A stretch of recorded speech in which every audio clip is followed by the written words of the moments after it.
We are talking mega packs are getting mega huge and mega profitable, but there's also some other news. In addition to that, some very deeply concerning news about the Cybertruck. And no, that's not clickbait. It's not a lie. It's a joke. It's a very funny one. It's coming up after the Megapack story. You're going to love it. You know who else is going to love it? Mark from the Tesla Life. He gets me, man. He gets me. And you guys probably get me too, which is why you're here. So we're going to chat about all that and so much else. We're going to get into the questions you asked us last week towards the end. And let's just do it. I'm Brian. Welcome to Future Ozza. Breaking, Mark from the Tesla Life. Go check him out. Weekly show with Patrick and Casey. Whole lot of fun. Tesla has secured a massive new $2.7 billion Megapack order from Georgia Power. Wow. 2.7. The large order includes 3,000 megawatts, 3 gigawatts of combined capacity spread across 10 different battery energy storage solution facilities on 8 sites throughout the state of Georgia. Not the country, the state. So make that clear. 4-hour duration Megapack battery energy storage units will be used. My estimates are right. The combined capacity will be enough to power over 2 million homes for 4 hours. So between phase 1 and 2, 500 megawatts. Wow. Hammond phase 2, yes. The resiliency too, 8 different sites, spreading it out amongst different locations within the state is going to give that power grid much more resiliency than a single site. Also true. And I suspect it means it reduces the strain on the individual lines to any specific site, meaning you don't have to put up a whole bunch of new lines to handle this. Phase 2, another 192 megawatts, which is an expansion of Hammond Phase 1, which is currently under construction. 250 megawatts here, 250 there. Pretty soon you're talking about real power. These projects would come online in the next 3 to 5 years, depending on the project, pending approval. Georgia Power still needs PSC approval before full implementation, but there's a high likelihood of all 10 projects being approved. Construction timelines are designed to meet projected winter capacity needs for 2029 through 2031. And that's a very specific window. Yep, 2 years. Yeah, but it's through those years. It's not starting in those years. No. We're gonna have 3 good winters. Exactly. Yeah. And here are photos of what a Megapack looks like, should you have forgotten.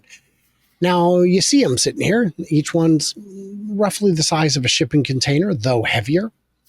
Each one represents like $500,000 of profit. Much more than the cars, isn't it? Well, let's talk about that. 800 million of profit is roughly 120,000 vehicles sold. Boop. Going to give that a heart. Oh, I guess I didn't give Sawyer a heart. That was very unkind of me. So yeah, these are huge. So Megapack, pretty cool, or I don't know. Actually, it is growing at a remarkable rate. There are so many different utilities that have caught on to this now and are putting orders in for small, medium, and in this case, large installations.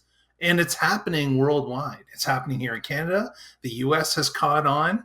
And of course, the original, Australia, just keeps adding to the mix that they have. Yes.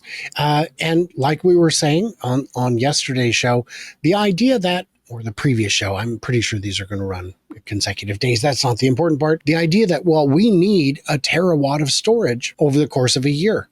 Well, great, but that doesn't mean you need a terawatt right now. You don't, the example I gave yesterday, we're going to have 1 million customers in our restaurant this year. So let's see, plates. I guess we need 1 million plates. No, you don't. That's too many plates. That's oops all plates. At that point, they're load bearing. When I was consulting a restaurant a few years back, they said, we're getting the menus printed. How many should we get? And the printer said, well, how many people does the place hold? She goes, oh, it holds, 65 people. And the printer said, get 65 menus. I go, stop. If you got 65 menus on the table, no one's getting their food for the next 3 hours. So it would be better to have a number of menus where people are waiting to get a menu so that the orders can go in. Anyway, that's so a couple other things here. Batteries are an amazing way. This is Adrian, I do not know, are an amazing way to provide more energy to the grid at peak hours. It decouples when it's generated from when it's consumed. The businesses will keep expanding for years to come. This business will keep expanding. Correct? Absolutely. And it has been showing, it's been growing exponentially because, again, there are many different white papers out there showing utilities that this is a whole lot better than building yourself another plant to generate or a peaker plant to keep things even. This is something that can both accept a charge and discharge the same day, the same hour, the same minute. It has the flexibility of doing both, whereas peaker plants can only generate. This can both save and discharge at any moment in time. With millisecond response times. It's very helpful for all of that. And I always compare it to having a series of dams. If your farm is entirely reliant on rainfall, a lot of your crop yield comes down to prayers and, I guess, rain dances. But if you have a series of dams and canals, there you go. Yeah. Also worth noting, Megapacks turned into money via Grok Imagine, and there it is. That's stacks of bills. Yes, that's indeed. Fun. So with that said, I have to get to the extremely urgent notice. Now, did you get your extended warranty? Because a lot of people don't understand the costs of repairs. I saw this picture on X, and I got to be honest, I'm concerned. Extremely urgent and time sensitive. Let me share the correct page. Call within 5 business days. Did you know that your ignition switch on your Cybertruck could cost you $1,300? Your fuel system could cost $600. Your ABS, your engine control unit, your transmission. Now, here's the thing. I'm concerned, Mark. I know a lot of people with Cybertrucks, and none of them even have a transmission. What is going on? My turbocharger's in danger. My goodness, this is quite the scam going on here. Isn't it wonderful? I mean, I'll repair any of those things if you have them. And this says this is protection for your 2024 Tesla Cybertruck. It is extremely urgent and time sensitive. Oh my goodness. This is robbery. This is why. Who's falling for this kind of stuff, Brian? Really? Well, on a Cybertruck, nobody. But who owns a Cybertruck and says, "Oh my gosh, I got to protect my transmission"? It's like you don't have one. It's a numbers game. They just, I'm sure it's all automated, and they didn't look at which vehicles are which, and it only takes one, you know. So I'm just really worried that my turbocharger might go out. That's like your Ford dealership sending your F-150 Lightning a free oil change. That's the same thing. They still sell those service packages, but all they do is top off your windshield fluid and smack it on the quarter panel and go giddy up. Hiya! And out she goes. We did it. We did all the maintenance. Maybe they do an air filter too, but I'm betting that costs extra. So that means it is that time. Which time? This time. That time already? I went ahead and just hid your face. Yeah, I was just completely out of frame. I think I'll do it too. It was just moving around. So I got to get real low on this one. Just my eyes peeking out. And there we go. Off into infinity. We are now free to like the video. Guys, like the video, would you please? Really helps. 12,000 with 1,000 thumbs up. I'll take it. 12,000, by the way. Pretty good views from a channel. Even the launch edition Y was a good deal if you wanted the included options. You remember the launch edition cost extra, but you got FSD, external and internal colors, tow package, all-wheel drive. All-wheel drive, mobile adapter, various trim tweaks, and maybe acceleration boost if you ordered before they ran out of white seats. Yeah. If I had wanted those and I'd have been in line, oh, you bet I'd be upset. So the question was maybe power boost. Correct. Maybe power boost. My seat is well worn enough. You remember they were complaining, I'm expecting a diner with well-worn seats. My seat is well worn enough. Why should I need more of it at a diner? Fair. Thanks, JD. Luke. Fair, JD Luke. I appreciate it. Good show, as usual, but what does the don't abuse it admonition at the end pertain to? I don't remember saying it. Was it don't abuse the comments? I think it was comments are not mandatory. Don't abuse it. So, should we make them mandatory this week? I don't know. Definitely. It's mandatory week. Oh, yep. There it is. There it is, Cuber. You know what you did. You know what you did. I currently have hardware 4. I can't possibly fathom how powerful AI 6 will be. Best guess on what it can do that more than 4 already does, and will it really be needed? Yes, because when it comes to FSD, there's always the march of 9s. Mm-hmm. As with everything, there are situations that Tesla's going to discover with FSD rollout that they will say, you know what, we can do better. If we had a little bit more compute power, if we had a little more processing power, we would be able to avert certain situations. So why don't we work for that higher power chipset, because we're building them anyways, and we can employ that type of software or extra correction or checks, and it won't take any more time because we have a faster processor or the ability to run the code quicker. Agree on all points. Hey, I bought a 5-star rated safety car. Why are they trying to make them more safe? Because we want them to be more safe. If a hardware 4 can handle FSD by looking at, this many vehicles, this, and predicting all of their actions and motions this far into the future, wouldn't it be great if they could track a couple extra variables and predict them even further into the future? Better tracking all around. There will come a point where the compute just dwarfs the problem it's solving. And at that point, the next chip will focus on reducing power consumption, simplifying, making it cheaper. Yeah. If you look at inside of old electronics, it's just a maze of electronics, and now all of it is on one chip. That could be a thing in the future. So they'll just keep going. Great question, though. Thank you, BTK Gator. BTK, are you from Atlanta?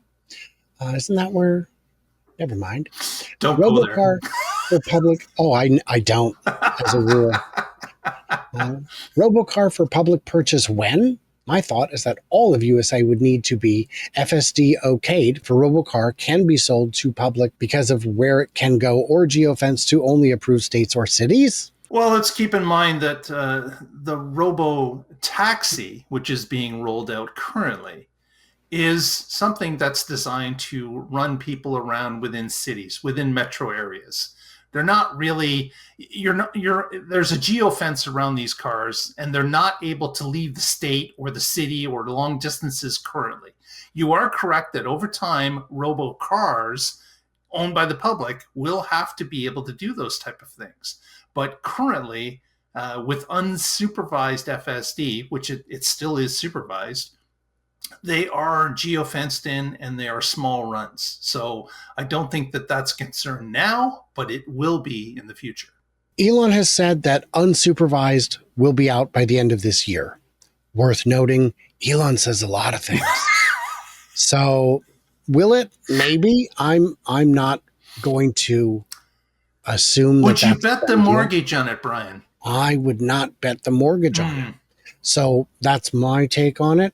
When will robo cars? And if you do mean just unsupervised in like a brand new or even an existing Model 3 or Y or some other Tesla vehicle that's already on the road, the answer is anytime between the end of this year and heat death of the universe, I think is the, unfortunately. We yesterday did a video with talking about a Jeff Dawn presentation, and he was asked, when will sodium batteries hit the market? And he kind of went blank because he's like, well, I build things and make things. I don't guess things. Yeah. And I thought it was fair that he understood his area of expertise. Good question. Ari Monagle wants to know, will the channel Connecting the Dots feature Dalmatians? I mean, it's low-hanging fruit, man. I mean, it's going to be, you could Many probably dots to connect there for sure. do it in 15 minutes is what I'm saying. It'd be a short video. So I will reach out on your behalf and make sure that that question is definitely featured. Do you think Tesla will be running the cabling for the rear screen in the low-cost version of the Model Y in case somebody wants to upgrade to Robotaxi, considering those functions so far have only been available on the rear screen?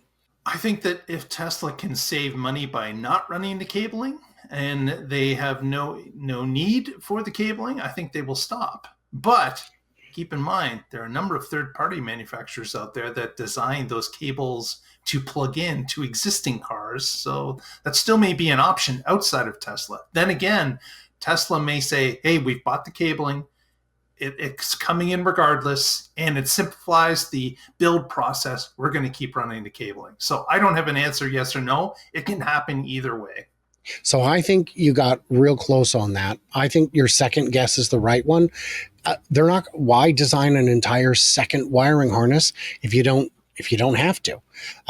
The cost of removing that capacity, I think, is limited compared to the cost of designing a whole new one.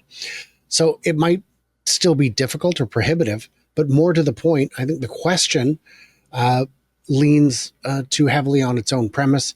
I think the problem is that all of the features that you would need on that screen will also be on your phone. So then True. At worst, you need the ability to charge your phone. Oh, could you imagine? It's the end of the day. I got to get home. Oh, I'm out of battery. Guess I'll walk.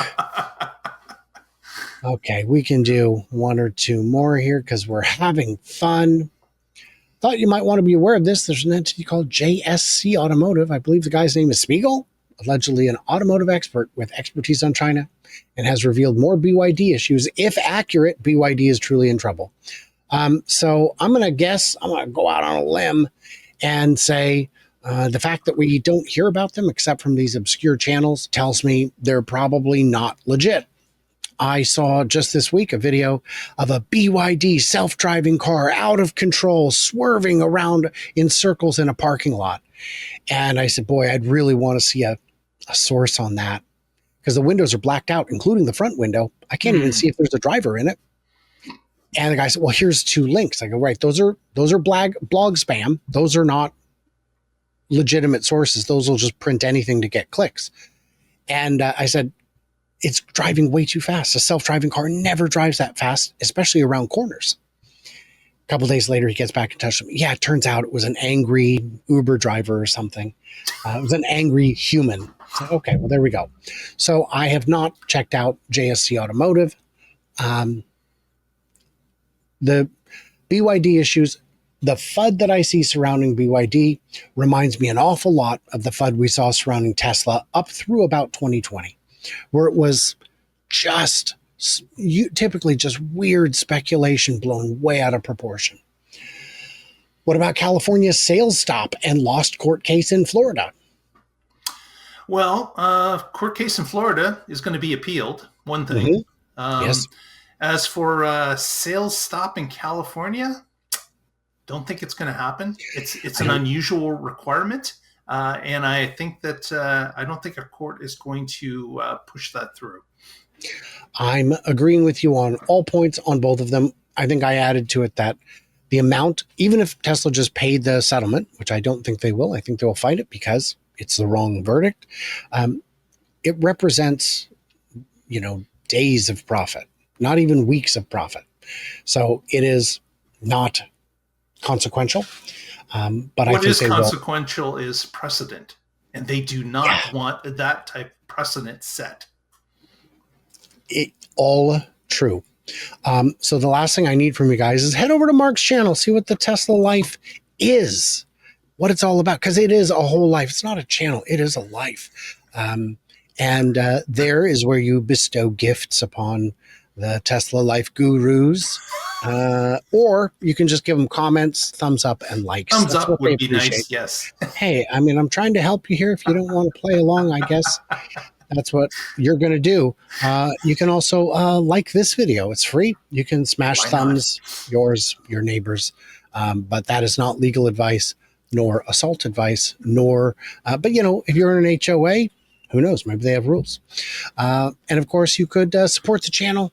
But really, the big support I need is subscriptions, subscribers. This is helpful. I do appreciate the financial support. It's what allows me to go on adventures where I meet the experts, where I get to talk to people, many of whom have wanted to talk to me for years, but can't because they're inside a company that won't let them. But we can talk about other things, which sometimes might include things I'm probably not supposed to know. So, guys, in the comments, what did we miss? What did we misunderstand? Leave it, I beg of you. I think we said mandatory. So, mandatory comments. You got to do what you got to do. Everybody else, stay tuned, stay juicy. And I cannot wait to hear from you, clever robots, on the next one.